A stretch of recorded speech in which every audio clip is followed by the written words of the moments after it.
Hello friends, welcome back to the class. এই ক্লাছত আমি ডিছকাশ্যন কৰিম তোমালোকৰ যিটো কানাই চাটুৰী নামৰ লেচন আছে যিটো তোমালোকৰ মোষ্ট ইম্পৰ্টেণ্ট হয় HSLCৰ পাৰ্সপেক্টিভৰ পৰা ঠিক আছে কিয়নো কানাই চাটুৰী তোমালোকৰ কাৰণে এইটো কাৰণে ইম্পৰ্টেণ্ট কিয়নো এই লেচনটোৰ পৰা বহুত এনেকুৱা কুৱেশ্যন আছে যিখিনি নেকি তোমালোকৰ মেট্ৰিক পৰীক্ষাত বহুত বেছি কমন পৰে ঠিক আছে গতিকে তোমালোকে যদি মেট্ৰিক পৰীক্ষাৰ কাৰণে প্ৰিপাৰেশ্যন চলাই আছে যদি এছামিছ ছাবজেক্টটো তোমালোকে অলপ ভাল কৰিম বুলি ভাবিছা তেনেহ'লে আজিৰ এই ক্লাছটো সম্পূৰ্ণ শেষলৈকে চাই থাকিবা তোমালোকক সকলোখিনি বস্তু দেখাই দিয়া হ'ব যে কোনবিলাক কুৱেশ্যনৰ আনচাৰ আমি কেনেকৈ কৰিব লাগিব এভৰিথিং তোমালোকক দেখাই দিয়া হ'ব ঠিক আছে জাষ্ট ক্লাছটো শেষলৈকে চাই থাকিবা লগতে তোমালোকৰ কাৰণে এটা এনাউন্সমেণ্ট আছিলে তোমালোকে যদি নৱম অষ্টম শ্ৰেণীৰ পৰা দশম শ্ৰেণীত পঢ়ি থকা কোনোবা ষ্টুডেণ্ট হয় তেনেহ'লে আমি এটা নতুন তোমালোকৰ কাৰণে এডমিশ্যন পৰ্টেল অ'পেন কৰিছোঁ য'ত তোমালোকক আমি ইংৰাজী পঢ়াম ঠিক আছে অনলাইন 4 মাহৰ বাবে আৰু তোমালোকে যদি ইয়াত জইন হ'ব বিচৰা এই পৰ্টেলত তেনেহ'লে ডেছক্ৰিপশ্যনত চেক কৰিবা তাত লিংক দিয়া আছে লিংকত গৈ তোমালোকে নিজৰ ক্লাছটো ৰেজিষ্টাৰ কৰি তোমাৰ যি আলোচনা একাডেমীৰ দ্বাৰা তোমালোকে পঢ়িবলৈ সক্ষম হ'বা ঠিক আছে তো অধিক জানিবৰ কাৰণে তোমালোকে ডেছক্ৰিপশ্যন চেক কৰা ডেছক্ৰিপশ্যনত ডিটেইলছ দিয়া আছে ঠিক আছে তো ব'লা আমি ক্লাছটো ষ্টাৰ্ট কৰোঁ এটা কানাই চাটুৰী চোৱা কানাই চাটুৰী নামৰ তোমালোকৰ যিটো লেচন এই লেচনটোত একচুৱেলি শ্ৰীকৃষ্ণৰ যিটো বালস্য ভাৱ মানে কি বুজি পাইছা বাৰু বালস্য ভাৱ মানে হৈছে শ্ৰীকৃষ্ণৰ শিশুকালৰ যি তেখেতৰ শিশুকালত তেখেত কেনেকুৱা আছিলে ঠিক আছে তেখেতৰ ব্যৱহাৰ পাতি তেখেতে কেনেকুৱা অসতি কাম কৰিছিলে তেখেতৰ শিশু অৱস্থাৰ কথা লৈ পিনে এই যিটো কানাই চাটুৰী এই কানাই চাটুৰী লেচনটো লিখা গৈছে নতুবা মানে এই ইয়াত তোমালোকে শ্ৰীকৃষ্ণৰ বালস্য ৰূপটো তোমালোকে দেখি পাবা যে কৃষ্ণ কেনেকুৱা আছিলে ঠিক আছে কৃষ্ণক টোপনিৰ পৰা জগাবলৈ কোনে আহি যশোদাক কৈছিল ইয়াৰ আনচাৰ হৈছে কৃষ্ণক টোপনিৰ পৰা জগাবলৈ গোপ শিশুসকলে আহি যশোদাক কৰিছিল ঠিক আছে তো এইটো খুবেই ইম্পৰ্টেণ্ট কুৱেশ্যন হয় আৰু পৰীক্ষাবিলাকত প্ৰায় আহি থাকে যে কৃষ্ণক টোপনিৰ পৰা জগাবলৈ যশোদাক কোনে কৈছিল কৃষ্ণক টোপনিৰ পৰা জগাবলৈ যশোদাক সেই গোপ শিশুসকলে কৈছিল ঠিক আছে কৃষ্ণৰ মানে কৃষ্ণৰ ওৱান কাইণ্ড অফ ফ্ৰেণ্ডছ বুলি তোমালোকে ক'ব পাৰা কৃষ্ণৰ বন্ধু আছিলে মানে ফ্ৰেণ্ডছ আছিলে কৃষ্ণই কিমান দিন টোপনিৰ পৰা নুঠাকৈ আৰু নোখোৱাকৈ থাকিব বুলি মাকক জনাইছিল কৃষ্ণই প্ৰায় 4-5 দিন টোপনিৰ পৰা নুঠাকৈ আৰু নোখোৱাকৈ থাকিব বুলি মাকক জনাইছিল ঠিক আছে তো এইটো বহুত ইম্পৰ্টেণ্ট কুৱেশ্যন হয় মনত ৰখাই থৈ দিবা কিমান দিন কৈছিলে কৃষ্ণই প্ৰায় 4-5 দিন ধৰি টোপনিৰ পৰা নুঠাকৈ থাকিম বুলি কৈছিলে মাকক আৰু একো নোখোৱাকৈ থাকিম বুলি মাকক কৈছিলে অভিভাৱকসকল আপোনাৰ ল'ৰাজন নতুবা ছোৱালীগৰাকী ইংৰাজী ছাবজেক্টটোত দুৰ্বল নেকি আপোনাৰ ল'ৰাজন নতুবা ছোৱালীগৰাকীয়ে ইংৰাজী ছাবজেক্টটো বুজি নাপায় নেকি পঢ়িব নোৱাৰে নেকি যদি ভাবিছে যে আপোনাৰ ষ্টুডেণ্টজন আপোনাৰ ল'ৰাজন নতুবা ছোৱালীগৰাকী ইংৰাজী ছাবজেক্টটো দুৰ্বল আৰু আপুনি যদি আমাৰ থ্ৰুৱেদি আমাৰ আলোচনা একাডেমীত যদি আপুনি আপোনাৰ ল'ৰাজন নতুবা ছোৱালীগৰাকীক এডমিশ্যন দিয়াই পঢ়াব বিচাৰে তেনেহ'লে আপোনালোকে এই নাম্বাৰটোত আমালৈ এটা ফোন কৰিব পাৰে নতুবা ডেছক্ৰিপশ্যনত এখন ফৰ্ম আছে ফৰ্মখন ফিল আপ কৰি দিব আমি আপোনালোকক নিজে যোগাযোগ কৰি ল'ম আমি আমাৰ একাডেমীত আপোনাৰ ল'ৰাজন আৰু আপোনাৰ ছোৱালীগৰাকীক আমি সম্পূৰ্ণ ইংৰাজী বিষয়টো শিকাই দিম পৰীক্ষাত কোনবিলাক প্ৰশ্ন আহিব ইংৰাজী বিষয়টো আমি কেনেকৈ পঢ়িলে আমাৰ মনত থাকিব আমি সকলোখিনি কথা তেওঁলোকক আমাৰ অনলাইন পৰ্টেলত আমি গাইড কৰি দিওঁ গতিকে আপুনি যদি এই সন্দৰ্ভত সবিশেষ জানিব বিচাৰিছে তেনেহ'লে আপুনি এই ফোন নাম্বাৰটোত এটা ফোন কৰক আমাৰ টীমে আপোনালোকক সম্পূৰ্ণ গাইড কৰি দিব আপোনালোকে এডমিশ্যন কেনেকৈ কৰিব লাগিব কেনেকৈ পঢ়িব লাগিব কেনেকৈ ক্লাছ কৰিব লাগিব সকলোখিনি কথা আমাৰ টীমে আপোনালোকক গাইড কৰি দিব আপোনালোকে এই ফোন নাম্বাৰটোত এটা ফোন মাৰিলে হৈ যাব দেৱতাসকলক অমৃত খুৱাবলৈ কৃষ্ণই কি ৰূপ ধাৰণ কৰিছিল দেৱতাসকলক অমৃত খুৱাবলৈ কৃষ্ণই মোহিনী ৰূপ ধাৰণ কৰিছিল বহুত ইম্পৰ্টেণ্ট কুৱেশ্যন হয় ঠিক আছে বহুত বেছি ইম্পৰ্টেণ্ট কুৱেশ্যন হয় তোমালোকৰ HSLCত এইটো প্ৰশ্ন আহিবই যে দেৱতাসকলক অমৃত খুৱাবলৈ শ্ৰীকৃষ্ণই কি ৰূপ ধাৰণ কৰিছিল দেৱতাসকলক অমৃত খুৱাবলৈ শ্ৰীকৃষ্ণই মোহিনী ৰূপ ধাৰণ কৰিছিল কিয় ধাৰণ কৰিছিল কিয়নো মোহিনী ৰূপ ধাৰণ কৰি পিনে অসুৰসকলক মানে বিচলিত কৰাই দিছিল যাতে অসুৰে যদি অমৃত খাবলৈ পায় তেতিয়া কি হ'ব তেতিয়া দেখোন অসুৰে অমৃত খাবলৈ পালে চব ধ্বংস হৈ থাকিব দেখোন ঠিক আছে সেইটো কাৰণে মানে শ্ৰীকৃষ্ণই মোহিনী ৰূপ ধাৰণ কৰিছিল আৰু মোহিনী ৰূপ ধাৰণ কৰি পিনে অসুৰসকলক ছল কৰিছিল ঠিক আছে কপিল মুনিৰ মাতৃ কোন আছিল কপিল মুনিৰ মাতৃৰ নাম আছিল দেৱহতী বহুত ইম্পৰ্টেণ্ট কুৱেশ্যন হয় 2017 চনৰ মেট্ৰিক পৰীক্ষাত এইটো কুৱেশ্যন আহি গৈছে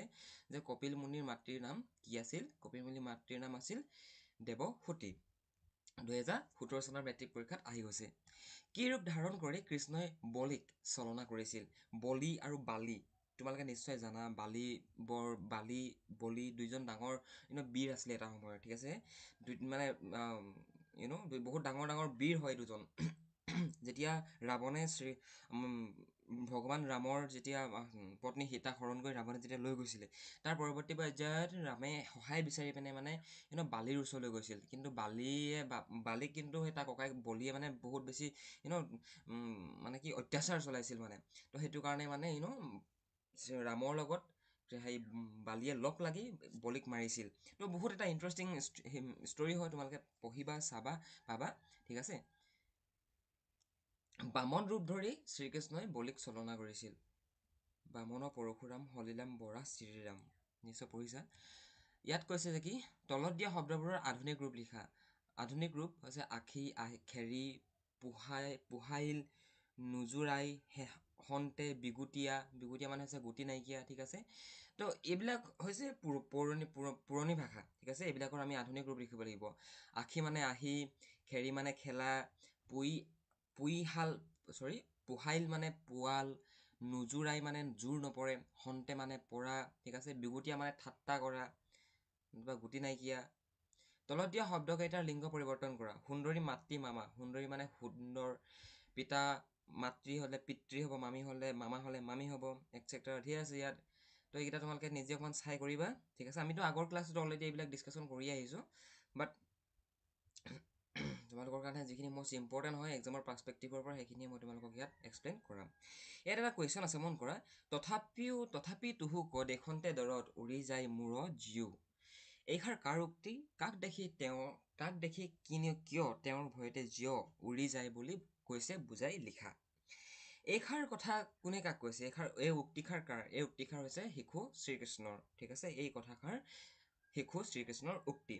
কৃষ্ণই আত্মপৰিচয় প্ৰদান কৰি কৈছে যে কি তেওঁ নিজেই নাৰায়ণ আৰু জগতৰ মূল কাৰণ, মানে জগতৰ সৃষ্টিকৰ্তা বুলি ক'লে আমিতো শ্ৰীকৃষ্ণৰ কথাকে ক'ম ন। গতিকে তেখেতেই হৈছে সকলো, ঠিক আছে। তেখেতেই হৈছে জগতৰ মূল কাৰণ। আনহাতে যশোদা হৈছে কি? যশোদা হৈছে গোৱালৰ জীয়ৰী। তথাপিও মাতৃক দেখাৰ লগে লগে শ্ৰীকৃষ্ণৰ জিয় উৰি যায়। কৃষ্ণই যিমানেই খোৱা বোৱা নকৰক কিয় তেওঁ অলপো শ্ৰীবৃদ্ধি নহয়। তাৰ মানে ভগৱান শ্ৰীকৃষ্ণ কোন? ভগৱান শ্ৰীকৃষ্ণ হৈছে এই সমস্ত জগতৰ সৃষ্টিকৰ্তা, ঠিক আছে। ভগৱান শ্ৰীকৃষ্ণ সমস্ত জগতখনক সৃষ্টি কৰিছে, বনাইছে, ঠিক আছে। সকলোৰে মূল, জগতৰ মূল বুলিবলৈ যদি কাৰোবাক ক'ব পাৰি সেয়া হৈছে শ্ৰীকৃষ্ণ।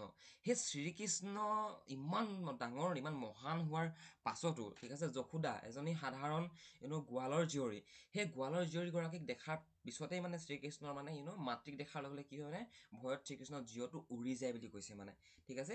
আৰু কৃষ্ণই যিমানেই খোৱা বোৱা নকৰক কিয় তেখেতৰ অলপো শ্ৰীবৃদ্ধি নহয়, ঠিক আছে। মাক যশোদাৰ শ্ৰীকৃষ্ণৰ প্ৰতি থকা মৰমৰ অভাৱেই হৈছে তাৰ ঘাই কাৰণ। মাকে কৃষ্ণক ভালদৰে শুবলৈও নিদিয়ে বুলি মিছা অভিযোগ কৰি ৰাতিপুৱা বহু সময়লৈকে শোৱা পাটিত টোপনিৰ ভাও ধৰি শুই আছিল। তো ইয়াত মন কৰা, এই যিখিনি কথা ইয়াত তোমালোকক কোৱা গৈছে হা, এইখিনি ইয়াত সম্পূৰ্ণ শ্ৰীকৃষ্ণৰ যিটো বালস্য ভাৱটো প্ৰকাশ পাইছে।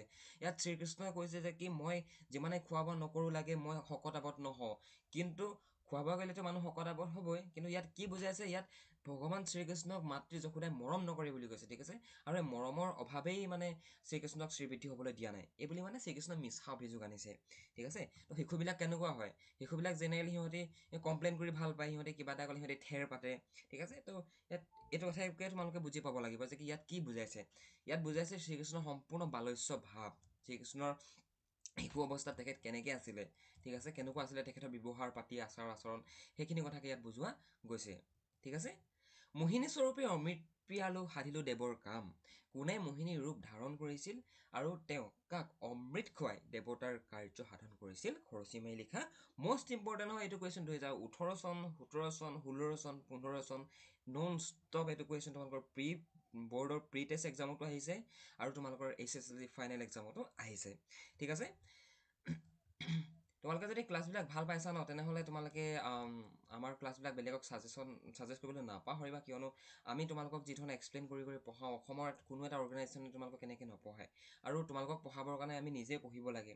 তো ইয়াত বহুত হাৰ্ডৱৰ্ক সোমাই থাকে, ঠিক আছে। আৰু বহুতে মানে মোক কমেণ্ট কৰি কয় তুমি ইমানকৈ বুজাবলৈ কিয় যোৱা? নহয়, সেইটো কথা নহয়, তুমিহে বুজি পোৱা, তুমিহে ইণ্টেলিজেণ্ট।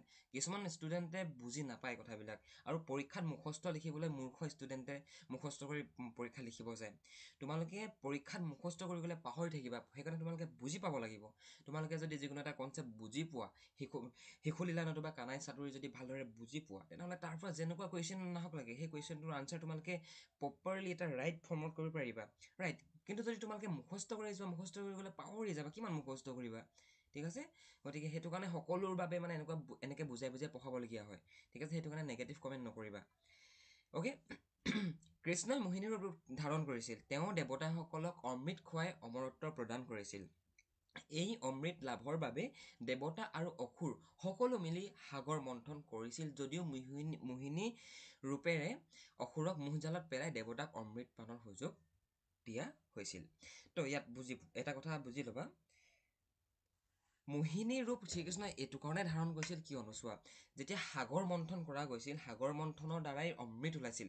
ঠিক আছে, সেই অমৃত যেতিয়া ওলালে, অমৃত মানে কি, যি অমৃত খালে অমৰ হয়, দেৱতাসকল অমৰ হয়, মানুহ অমৰ হয়। ঠিক আছে, সেই অমৰ হোৱা সেই অমৃত যদি কেনেবাকৈ অসুৰসকলে খাবলৈ পায় তেতিয়া কি হ'ব? অসুৰসকলক আমাৰ মনত এটা ধাৰণা আছে, অসুৰসকল বেয়া, দেৱতাসকল ভাল, ৰাইট? যদি অসুৰসকলে কেনেবাকৈ খাবলৈ পায় তেনেহ'লে গোটেই পৃথিৱীখনক সিহঁতি ৰাজ কৰিব, নষ্ট কৰি পেলাব।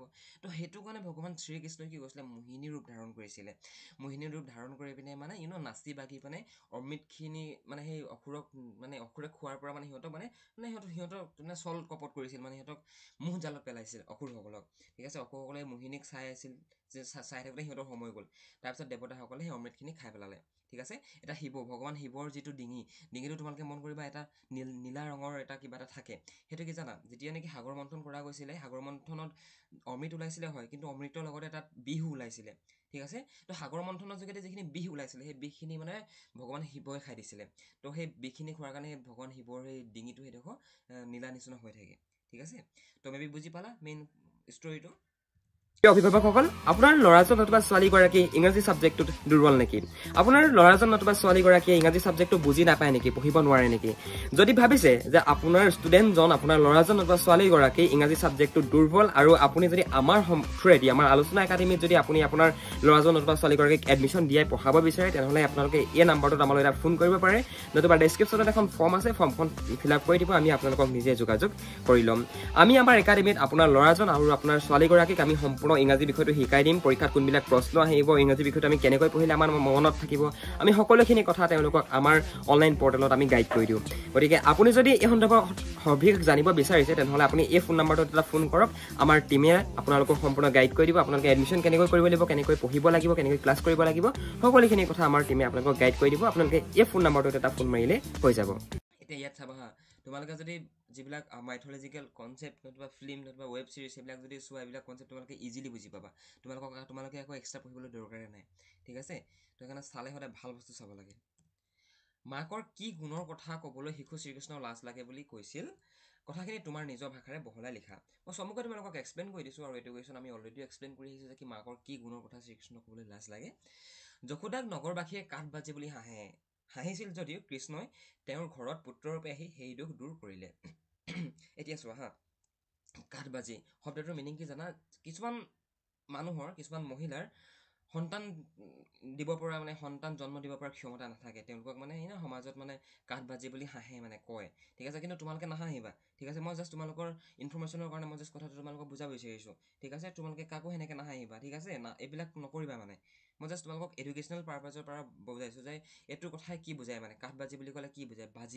বাজি মিনছ যাৰ নেকি সন্তান নহয়। ঠিক আছে, কিন্তু তোমালোকে নাহাঁহিবা কিন্তু কাকো সন্তান নহয় বুলি। ঠিক আছে, যশোদাক নগৰবাসীয়ে সেই সন্তান নোহোৱা কাঠবাজি বুলি হাঁহিছিল, কিন্তু তাৰ পিছতো কি কৈছিলে, স্বয়ং ভগৱান শ্ৰীকৃষ্ণ আহি পিনে সেই যশোদাৰ ঘৰত আহি পিনে পুত্ৰ স্বৰূপে আহি পিনে যশোদাৰ সেই দুখ দূৰ কৰিছিল। ঠিক আছে, তথাপিও যশোদাৰ প্ৰতি কৃষ্ণৰ মৰম নাই, আৰু কৃষ্ণৰ প্ৰতিও যশোদাৰ মানে কোনো ধৰণৰ মৰম নাই। সেয়েহে কৃষ্ণই মাকৰ সেই গুণৰ কথা ক'বলৈ লাজ লাগে বুলি কৈছিল। তো ইয়াত অকণমান উল্টা পুল্টা হৈ আছে, তোমালোকে ইয়াত লিখিবা যে কি তথাপিও যশোদাৰ প্ৰতি কৃষ্ণৰ মৰম নাই। এষাৰ কথা তোমালোকে নিলিখিবা, উল্টাই দিবা যে তথাপিও কৃষ্ণৰ প্ৰতি যশোদাৰ মৰম নাই, এনেকৈ লিখিবা। এইটো আমাৰ টিমৰ দ্বাৰা DTP কৰোঁতে অকণমান ভুল হ'ল, তাৰ কাৰণে চৰি, কিন্তু মই তোমালোকক কৈ দিছোঁ নহয়, তথাপিও কৃষ্ণৰ প্ৰতি যশোদাৰ মৰম নাই। কিন্তু মৰম আছে, কিন্তু কৃষ্ণহে কৈছে যে কি যশোদা মানে মাৰ মুভাগত কোনো মাৰ মনত মোৰ প্ৰতি কোনো ধৰণৰ মৰম চেনেহ নাই। ঠিক আছে, কিন্তু আছে। কিন্তু কৃষ্ণৰ যি কৃষ্ণক বান্ধি থৈছে বুলি কৈছে দুষ্ট কাম কৰাৰ কাৰণে। দুষ্ট কৰিলেতো কৃষ্ণক বান্ধি থ'বই। ঠিক আছে, তো সেইবিলাক মানে শ্ৰীকৃষ্ণৰ মানে কি যি ঠেহ পাতিছে ন, সেই ঠেহ পতা ফালৰ পৰা মানে কৃষ্ণই এনেকুৱা ধৰণে কৈছে ঠিক আছে, খুবেই ইণ্টাৰেষ্টিং কনচেপ্ট হয়। তোমালোকে শ্ৰীকৃষ্ণ বালস্য ভাৱ যদি পঢ়া নাই, খুব বহুত বেছি ইণ্টাৰেষ্টিং হয়, বহুত বেছি মানে ভাল হয়, ভাল লাগে পঢ়ি পিনে এইবিলাক বস্তু চাবা। ঠিক আছে, যশোদা গোৱালৰ ৰজা নন্দৰ ৰাণী হৈও কৃষ্ণক 6 ৰাতি সোণ খৰচ কৰি এটা সোণৰ বাতি তৈয়াৰ কৰি নিদি বাঁহৰ ৰতি বাতি নহয় ৰতি হা, ৰতি তৈয়াৰ কৰি নিদি শ্ৰীকৃষ্ণ কি কৈছিলে, বাঁহৰ বাজি বজাবলৈ দিয়াৰ ফলত শ্ৰীকৃষ্ণৰ 2 ওঠ ফাটি তেজ বৈ গৈছে। ঠিক আছে, এনেদৰে সাঁচোতে গাঁতত পুতোতে ধনত জুই লাগিব, গৰু চৰাবলৈ যাওঁতে পেট ভৰাই খাবলৈ প্ৰয়োজনীয় অন্নমুঠিও যশোদাই নিদিয়ে। তো এইটো মানে শ্ৰীকৃষ্ণই গোচৰ কৰিছে, মানে কৈছে যে কি যশোদা নন্দৰ ৰাণী হৈও, ঠিক আছে, নন্দ ৰজাৰ ৰাণী হৈও কি হয়,